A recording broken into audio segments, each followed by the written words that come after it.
yung ano yung suit ko pang magbabike ako.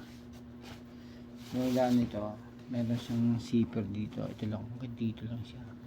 So, pag sa diretso, tapos minsan pag pagpapicture na ganun. Ayan, na ganun ba siya?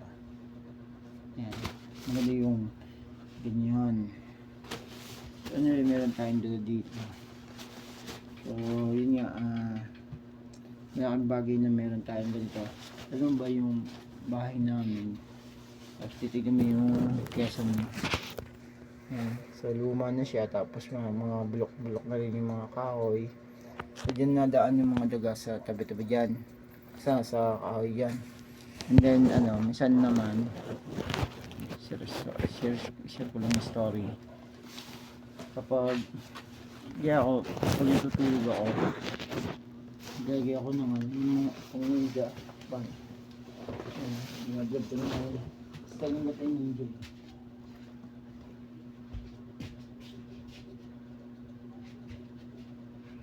Kasi meron tong kwalyo.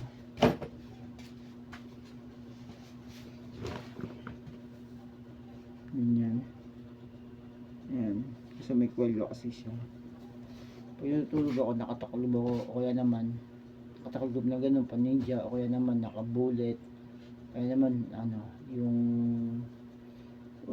yung mga pang sa leeg, parang panyong mahaba na ganyan, iba susuot ng mga ng mga Muslim, dapat po sa leeg, sa ulo, yan.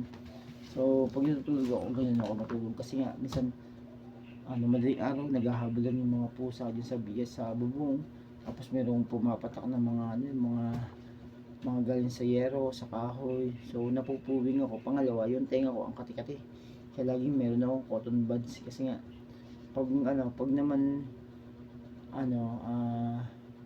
hindi ka naglagay ka ng damit tapos ginawa mo siyang ninja, dun ako nakakatulog ng pagising ko ng umaga, hindi ko na kailangan gumamit ng cotton buds. So malaking bagay din yung sinishare ko ng story ko para at least malaman mo bakit ginagawa yung ganun. So that's all.